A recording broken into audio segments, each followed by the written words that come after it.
What if the key to restoring your sexual performance was already inside your body? No pills, no surgery, just your own blood, re-engineered to heal and regenerate. This is the promise of PRP therapy for erectile dysfunction. But is it truly a breakthrough or just hype? Let's explore the science, the benefits, the risks, and the results, so you can make an informed decision. Chapter 1. What is PRP therapy? PRP stands for Platelet Rich Plasma. It's a concentrated form of your own blood, rich in platelets that contain powerful growth factors. These growth factors are nature's repair crew, helping heal tissues, stimulate new blood vessels, and support nerve regeneration. PRP has been used for years in sports medicine, skin rejuvenation, and hair restoration. Now, doctors are exploring it as a treatment for erectile dysfunction, aiming to improve performance naturally. Chapter 2. How it works. Here's the process. A small amount of blood is drawn from your arm. That blood goes into a centrifuge, a spinning machine that separates out the platelet-rich plasma. This concentrated plasma is then injected into targeted areas of the penis. The goal is simple: boost blood flow, encourage new vessel growth, and improve nerve function, all essential for stronger, more reliable erections. Chapter 3. Benefits.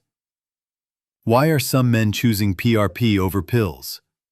First, it's natural. Since it comes from your own body, there's minimal risk of allergic reactions. Second, it aims to address the root cause of ED rather than just temporarily improving function. There's no downtime. Most men resume normal activities right away. And finally, some men report better sensitivity and improved firmness after treatment. Chapter 4. Risks and limitations. But PRP isn't perfect. The biggest limitation is that research is still limited.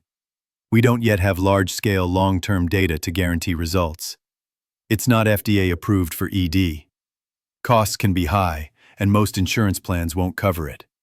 Results vary, and some men may need multiple sessions. For some, there may be little to no improvement. Chapter 5. Hype or reality? Is PRP the miracle it's sometimes advertised as? The truth lies in the middle.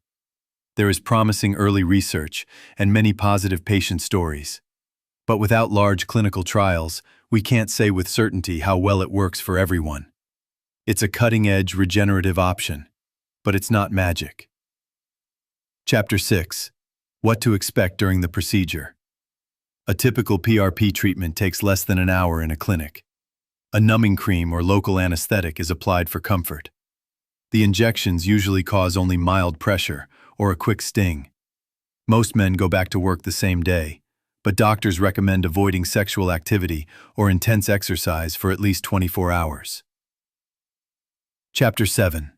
Doctor's Guide and Who It's For. Doctors say PRP may work best for men whose ED is caused mainly by poor blood flow, known as vascular ED. It might also help men with mild to moderate symptoms who prefer to avoid long-term medication. Some urologists use it after prostate surgery to encourage recovery, though results there are still uncertain. Chapter 8. PRP versus pills. So, how does PRP compare to ED medications like Viagra or Cialis? Pills work quickly and temporarily improve erections by boosting blood flow, but they don't treat the underlying damage.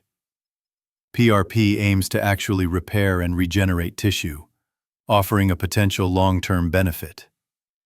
However, pills are proven, widely available, and far cheaper. The choice comes down to whether you want a quick fix or to invest in a regenerative approach. Chapter 9. PRP treatment results.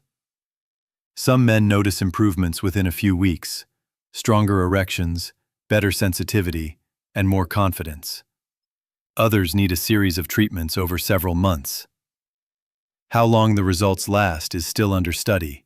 Some report benefits for a year or more. Others see the effect fade sooner.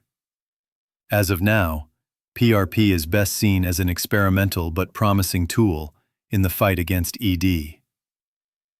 PRP therapy for erectile dysfunction is exciting, harnessing your body's natural ability to repair itself. But it's still a developing science with both success stories and skeptics. So the real question is, or wait until the Christ research catches up.